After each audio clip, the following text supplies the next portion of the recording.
लोणावळ्यामध्ये जाऊयात, मनोज जरांगे सध्या बोलतात। आपले शिस्त ठरलेले ते मोडायचे आहे। आपल्याला काठ्यावर जरी उभारायची वेळ आली आणि झाडात जरी उभा करायची वेळ आली तरी जातीसाठी राहायचं आहे। मागे यायचं पुढे यायचं, आपण आज बात बहाणेबाजी कोणी करायचं नाही। सगळ्यांनी एका जागेवर शांत राहायचं। जे आपले नियमानं आचारसंहिता ठरली त्याच्या बाहेर कोणी नाही राहायचं। मी सुद्धा नाही। चला बरं, एक मिनिट चला सर सारखा आपला शेवटचा एक मुक्काम राहिला वाशीचा। ये मागे इकडे वाशी पासून आपण मुंबई पर्यंत पायी जाऊन आम्हाला उपोषण सुरू करणार आहे।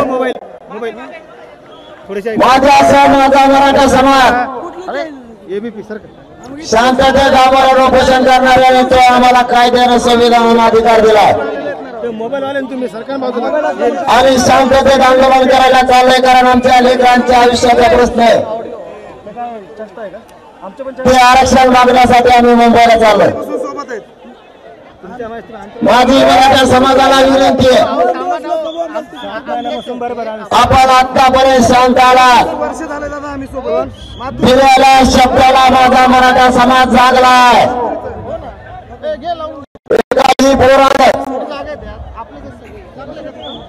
कुठेही कोणतीही गडबड होऊ दिली नाही आणि केली पण नाही। आपण शांत आहेत, दिलेला शब्द पाळतो। हे राज्याला पुन्हा एकदा माझा मराठा मायबाप समाजाने सिद्ध करून दाखवलं आणि मुंबई सुद्धा आम्ही शांततेत जाणार, शांततेत बसणार, कुठेही गडबड होणार नाही। पण आरक्षण घेतल्याशिवाय हटणार नाही आणि उठणार सुद्धा नाही। या भूमिकेवर आम्ही कालही ठाम होतो, आजही ठाम येत आणि उद्याही ठाम राहणार। एकाही पोराकडून आणि माझ्या मराठा समाजाकडून कुठलीच गडबड होणार नाही याची खात्री मी सरकारला दिलेली। आणि माझ्या समाजानं मला एकदा शब्द दिला तर माझा समाज या शब्दापासून हटत नाही आणि मीही समाजाला शब्द दिला तर समाजालाही माहिती आहे मीही समाजाचा शब्द मोडून काहीच करत नाही।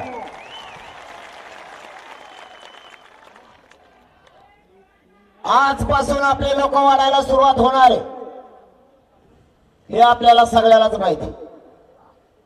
26 तारखेला महाराष्ट्रातला सगळा मराठा समाज हा आपल्या मुंबईकडे येणार आहे। महाराष्ट्र आमचा, मुंबई आमची, जनता सुद्धा आमची। तिथल्या लोकांना त्रास होणार नाही याची खबरदारी आपल्याला घ्यायची आहे। वाहन चालवताना आपल्याला आणि दुसऱ्याला इजा नाही झाली पाहिजे याची काळजी घ्यायची। तिसरा मुद्दा, हातावर नका करू। ते काय होतं ते काय शिष्टमंडळ थोडं झालं इमानात, ते हे सोडत वाटतं ते पंखी हे कोणत्या गावात नाही तरी गाव। आपला तिसरा मुद्दा आहे, स्वतः आपल्याला स्वयंसेवक बनायचं। आता उद्यापासून, आता बनला असताल नसताल बनणार नाही माहित, आज तुमच्यावर जबाबदारी वाढली। सगळ्यांनी स्वयंसेवक म्हणून काम करायचं। मी तुम्हाला सांगितलं होतं आपली आज बैठक सुरुवात झाली। निरोप आलतात तुम्हाला आपल्याला बैठक घ्यायची नाही? कोण नाही म्हणलं? कळालं होतं ना? आता कसं काय कळालं म्हणलं? अशी एक बी गाडी नाही त्या गाडीला सांगितलं नाही आपली आज बैठक आहे म्हणून 10 वाजता। सगळ्या गाड्याला सांगितलेलं ग्राउंडवर बैठक आहे म्हणून। आणि मी सगळ्याला चालता विचारतो राव, प्रत्यक्ष भेट व्हायना तर जेवले का विचारतो नाही। मी लांबून का होणार काळजी घेतो, लांबून म्हणजे असं तुमच्याकडे यावं तर मला चिंगरी ती मी बारीक मला लुटून दिलं मी खाली पडत त्याच्यामुळे मी मला भेटणं व्हाय ना तुमच्याकडे एक दिवस आमचं ठरलं म्हणलं जिथं गाड्या लागल्या असल्या तिथंच जाऊ आपण तिथं गेलो का सगळे पोर झोपले म्हणलं मी आलेलं कळलं ना सगळं उठते ना झोपू द्यायला आमचं पण लक्ष आहे तुमचं सुद्धा माझ्यावर आहे फक्त आपला मायबाप समाज एकत्र आला काल तर इतका एकत्र आला बाबा बाबा डांबरीत नाही दिसली हो आम्हाला आमचा ड्रायव्हर म्हणतो पट्टा दिसा ना पांढरा मला कुठची इतके पुण्याचे जिल्ह्यातले मराठी हे कुठले माया उभ्या जिंदगीत मी नाही बघितले हो ज्या रस्त्यावर आपण चाललो त्या रस्त्यावर अख्खा मराठा समाज आशीर्वाद द्यायला आणि पाठिंबा द्यायला यायला लागला मी 5ला मला अचानक झोप लागली हो गाडीतली गाडी माझ्या माय माऊली झोपेतच ओवळ मला काय मग डोळे झाका लागले कालची बेळ झोप नाही वाघोलीची ती 6:30 सभा संपली पाठव इथं 7:15 आलो सकाळी आणि झोपायचं का 48 घंटे झाली झोपत नाही ना अचानक झोप लागली म्हणून उशीर झाला बरं का आता आज झोपलो 7:15 वाजता गेलो असत कोणाच्या घरात नेऊन टाकलं माहित नाही आणि मालदा चालू भारी घर होतं राव मी सकाळी उठल्यावर बघितलं म्हणलं हे कोण आणून टाकलं तुम्ही मला गादी मी तुमच्या झोपत नाही गाद्या गोद्यावर जाय का मी पण ते मला शरीरच साथ देणार आहो मला अंग दुखत वाता आल्यासारखं होतं पाय त्याच्यामुळे मला गाऱ्यात झोपून जमाना आता पहिल्यांदा थोडी उली तिची ताकद होती तेव्हा गाऱ्यातच झोपत होतो आता झोपलं वाकूनच जातो त्याच्यामुळे खोलीत झोपतो नाही तर मी खोली फिलीत झोपत नाही हे तुम्हाला इथं मागचे अनुभव आहेत तुमच्यावर तिसरी जबाबदारी आहे तुम्हाला स्वयंसेवक म्हणून बनायचं आजूबाजूला लक्ष ठेवायचं तुमच्यावर चौथी जबाबदारी आहे आपल्या रॅलीत आपल्या आंदोलनात कोणी जाळपोळ उद्रेक करायचा प्रयत्न करतोय का याच्यावर बारकाईने लक्ष ठेवायचं त्याला पळून द्यायचं नाही परत म्हणायचं काम नको करून पळून गेला जाग्यावर सगळ्यांना धरायचा त्याला बोट लावायचा आणि पोलिसांच्या गाडीत घुसलून टाकायचा मग तो कोणाचा असो आपला असो ना त्या कोणाचा असो आपल्या माता मावल्या प्रचंड संख्येनं मुंबईला येणाऱ्या 26 तारखेला 6वा मुद्दा ते होय की तुमच्या मुद्दा आपले वाहन जिथं लावले तिथं आपल्याला सगळ्याला आराम करायचा आहे जातीसाठी किती थंडी वाजली कितीही त्रास झाला तरी जागा सोडायची नाही म्हणजे आपल्या गाड्याचं सुद्धा संरक्षण आपण करणार आहे पुढचा मुद्दा तुम्हाला जर कोणी त्रास दिला तुम्ही त्याला त्रास देऊ नका माझ्यापर्यंत तुम्ही असे सोपावतो मग मी त्याला दाखवतो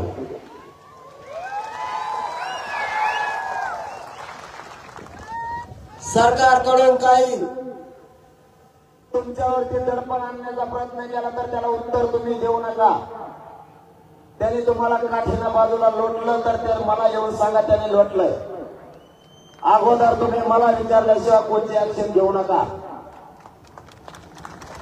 त्याच्यानंतरचा मुद्दा विघ्न संतोषी आजूबाजूला दिसतेत का आपल्या नावाखाली त्याचं काही राजकारण साधण्याचा प्रयत्न करतोय का याच्यावर लक्ष ठेवा इथं आपल्या लेकराच्या हितासाठी आपण आलोय तेव्हा त्याचे राजकीय पोळी भागवण्यासाठी येऊन काही कार्य लावण्याचा प्रयत्न करत असला तर तो कोणताही किती मोठा असो मला त्याचं नाव सांगा मी त्याला पोलिसाच्या गाडी बसून टाकतो आपल्याला सगळ्या बाजूला शांततेत सावध राहायचं मला मराठा समाजाने शब्द दिलाय मराठा समाज कधीच बदलणार नाही याची मला खात्री मुंबईत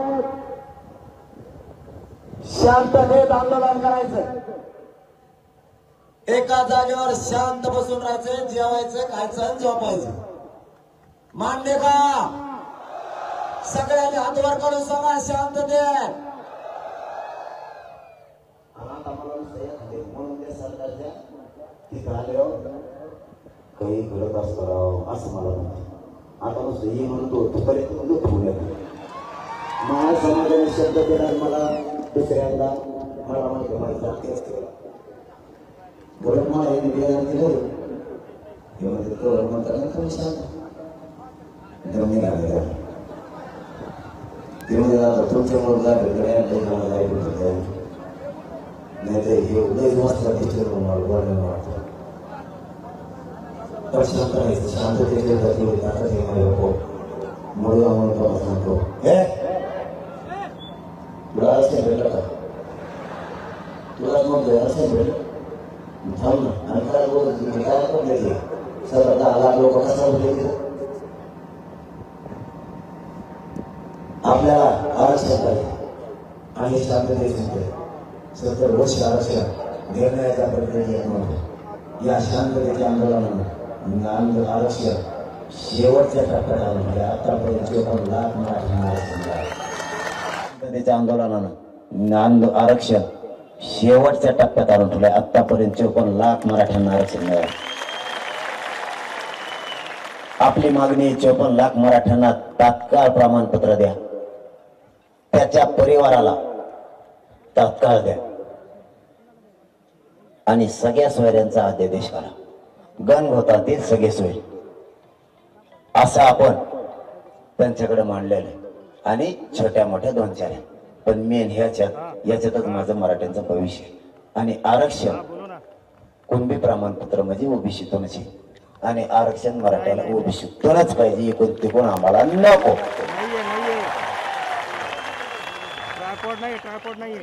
त्यामुळे हे शांततेत आंदोलन करायचं पुऱ्या भारत देशानं आणि जगानं बघितलं पाहिजे मराठे एक अशी जात आहे ज्या वेळेस लढली त्यावेळेस इतिहास घडवला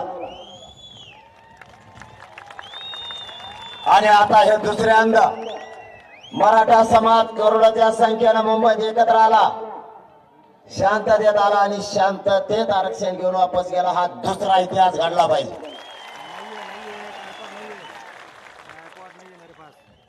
तुम्हाला कसंही आंदोलन केलं तरी तुम्हाला आरक्षण पाहिजे काय ड्रोन कॅमेरा पडला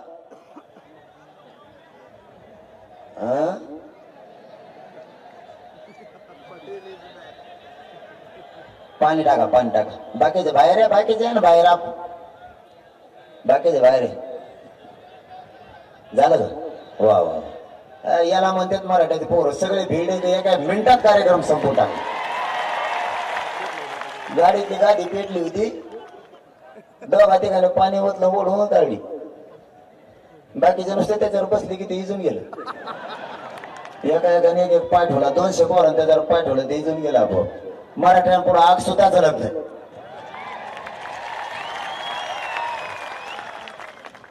इथून पाठीमागं लढाईचा इतिहास झाला आता शांततेचा इतिहास मराठी एकदा घडू लागा आणि तो घडवायचा आपल्याला मराठ्यांच्या अंगात 2-3 विचाराची लढाई आहे हे एकदा या जगाला कळू द्या लढून सुद्धा मराठा जिंकतो आणि शांततेत जरी बसला तरीही मराठा जिंकतो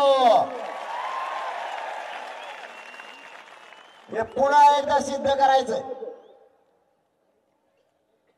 आता या सगळ्या बारीक सारीक गोष्टीकडे लक्ष असू द्या रस्त्यानं ट्रॅफिक करायला सुद्धा आपले पोरं गाडीतून उतरून मदत करत जा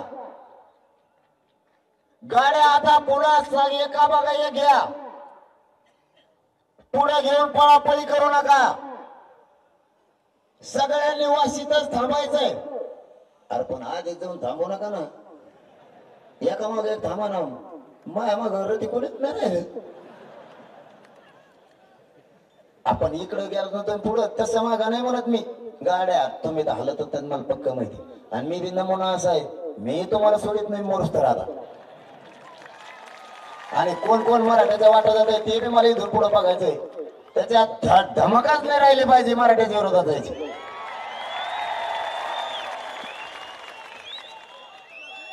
यांच्या वळवळ्याच बंद करतो फक्त एकदा आरक्षण मला शांततेत घेऊ लागा आणि त्याचं नाव ना घेऊ मोठं व्हायला लागले ते कामातून गेलेले आता फक्त एकजुटीनं मला साथ द्या आपल्याला एवढ्या वेळेस हे शांततेत आरक्षण आणून द्यायचंय तिथून पुढे सुद्धा खूप प्रश्न आहेत आपल्या समाजाचे. खूप महासंकट निर्माण होतील एवढाले प्रश्न आहेत आपल्या समाजापुढे. अशीच एकजूट ठेवली ते सुद्धा पायाखाली मुरगाळते मराठी. ते संकट सुद्धा चालता चालता एकजूट असू द्या. शब्द मोडू नका. मी तुमचा मोडणार नाही. आतापर्यंत नाही मोडला. शेवटचा शब्द सांगतो. शेवटच्या माणसाला आरक्षण मिळाल्याशिवाय आंदोलन बंद होणार नाही. आंतरवाडीतलं आंदोलन आजही सुरू आहे. साखळी उपोषणवाले साखळी उपोषण करतायत आणि रोज संध्याकाळी महाराज मंडळींचं कीर्तन आहे. महाराज मंडळी पहिल्यांदा वेगळंच भाषण करीत होते कीर्तन. आता सगळं मुंबईच सांगत आहे. ते बी डायरेक्ट महाराज मंडळीला माझी विनंती, या लोणावळा या मावळ प्रांतात तुम्ही समाज प्रबोधन करताय. या आंदोलनाला आपण प्रचंड ताकद दिलेली याची जाणीव मराठ्यांना. तुम्हाला मधल्या काळात काही त्रास झाला काही महाराज मंडळीला हे सुद्धा आम्हाला माहिती. आम्ही तुमच्या बाजूने बोललो नाही, कारण आरक्षण घ्यायचं. तुम्हाला त्रास दिलेला आमच्या पक्का ध्यानात. एकदा आरक्षण मिळू द्या, त्यांचा हिशोब आम्ही पुरा करणार. तुम्ही फक्त माग हटवू नका. या मराठ्यांच्या लेकराशी पाठीशी महाराष्ट्रातला सगळा मराठा समाज जनजागृतीसाठी पुन्हा सज्ज व्हा आणि यांच्या पाठीशी उभा राहा. तुम्हाला दिलेले ते त्रासाचे सगळ्यांना माहिती. फक्त या आंदोलनात आपल्याला वेगळं वळण लावायचं नव्हतं, म्हणून त्यांचं ऐकून घेतलेलं आहे. मी सुद्धा अपमान पचवलेला माझ्यावर झालेला सुद्धा सगळे हिशोब होणार. पण मराठ्यांना एकदा आरक्षण मिळालं. आजूबाजूला लक्ष असू द्या. पुन्हा एकदा सांगतोय, आजूबाजूला लक्ष असू द्या. स्वयंसेवकपणा, रस्त्यात उतरून एकमेकाला गाड्या काढू लागा. कोणाची बंद पडली त्याला मदत करू लागा. 2-3 गाड्या तिथंच थांबत जा. पाठीमागून 10 घंटे लेट आलं तरी चालतंय. सगळे मुंबईकडे जाणार आहे. एकट्याला वाऱ्यावर सोडायचं नाही. एकमेकाला कोणी आलं काही दुखापत झाली तर अँब्युलन्सला रस्ता ताबडतोब देत जा. त्याला गाडीत टाकत जा. ओळखीचा नसला तर त्याच्या सोबत तुम्ही त्याचा घरचा म्हणून जात जा. कोणाला जेवायला नसेल तर आपण शिल्लक घेतलेला डबा त्याला द्या. कोणाकडे पाणी नसेल तर दोघं एका बाटलीतला अर्धा पे आपण मदत करा. एकमेकाशी सावध भूमिका राहा. आणि सगळ्यात मोठं आपल्या समोरचं चॅलेंज आहे. आपण या ठिकाणावर बसलो. हे ठिकाण आपलं आंदोलन समजा. फक्त हे एवढंच ठिकाण. आपल्या ठिकाणापासून 10 फुटावर किंवा 10 मीटरवर जरी कुठं दगड हाणला, कुठं जाळपोळ झाली, ती उद्योगून तुम्ही तुमचं सरकार बघा म्हणायचं, आम्हाला नाही. आमच्या एरियात आम्ही बघतो आणि आपल्या एरियात वळवळ करायला लागलं का पॅन्टेला धरून खाली बसायचं. जाग्यावर हलवूनच द्यायचा नाही. आणि आपला असला तरी गाडी दोस्तून फेकायचा. पोलीस बांधवायचा. सगळी जबाबदारी आपल्याला सांभाळायची आपली. फक्त बाकीच्यांचा आपण काय ठेका नाही घातला. ते बाकीचे कोण आहे ते तिकडे बघ म्हणायचं.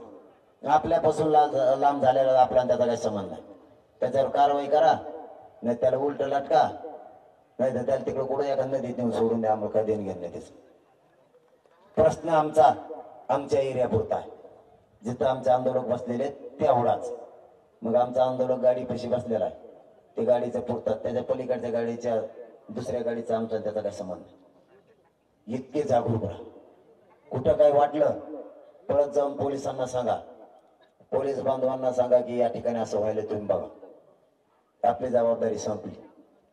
आणि आता सगळ्यांनी शांततेत एकामागे गाड्या लावायच्या. शांततेत. आत्ता म्हणजे 1 घंट्यापूर्वी मी उठायच्या आधी सरकारचं शिष्टमंडळ आलंय चर्चेला. 2 एक नाही, जुनं नवं गेलं मग घरी पहिल्या धडकीतच. त्याचं मग जुळत नाही. आता जुन आहे ते आलंय. तुम्हाला एवढंच सांगायला आलोय फक्त इथपर्यंत. जेवायला वाढलं होतं सगळ्याला माहिती, मीडियाच्या बांधवाला सुद्धा माहिती, ते सुद्धा आत होते. म्हणलं मी अगोदर माझ्या समाजाला सांगून येतो, सिस्टम आलोय, चर्चा करतो, तर गाड्याच्या तोंड मुंबईकडे करून ठेव.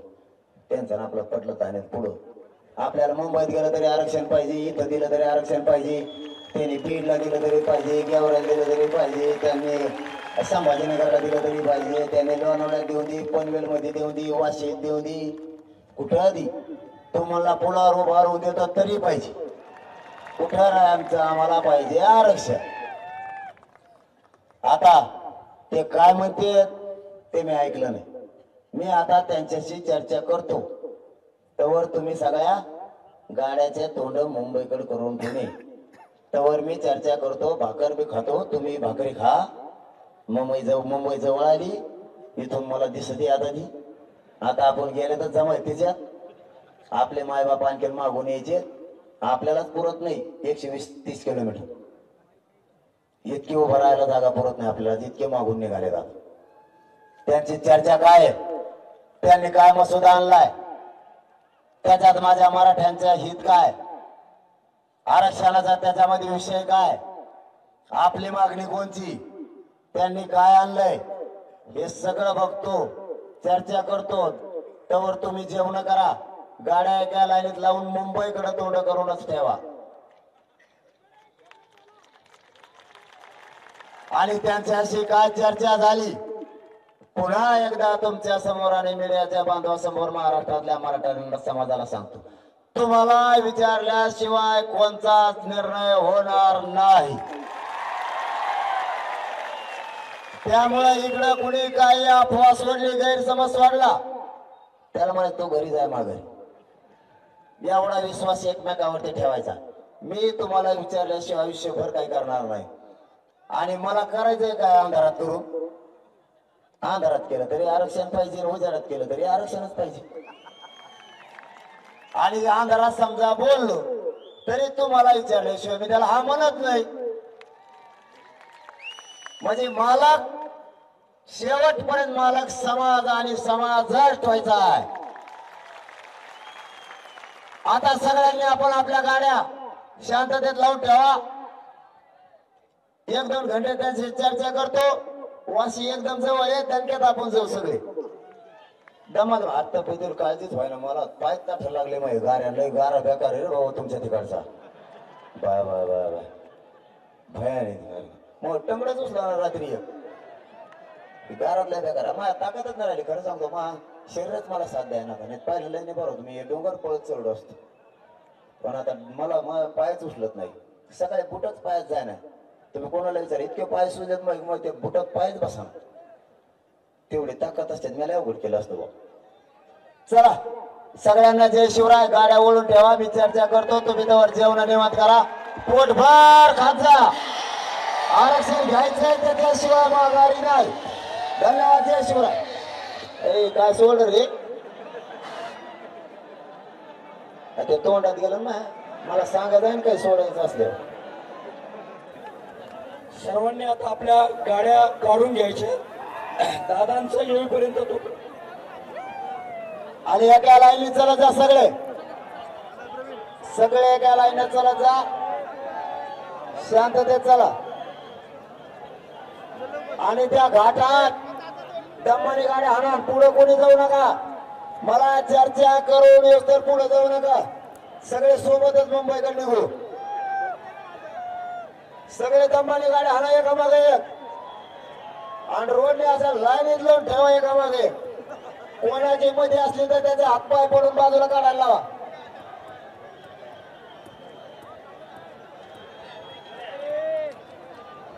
मी जेवण करू करणार. आता गेल्या वाढलं होतं राहू दे. पण म्हणलं तुम्हाला येऊ सांगा, हे येऊन बसले होते नमुने.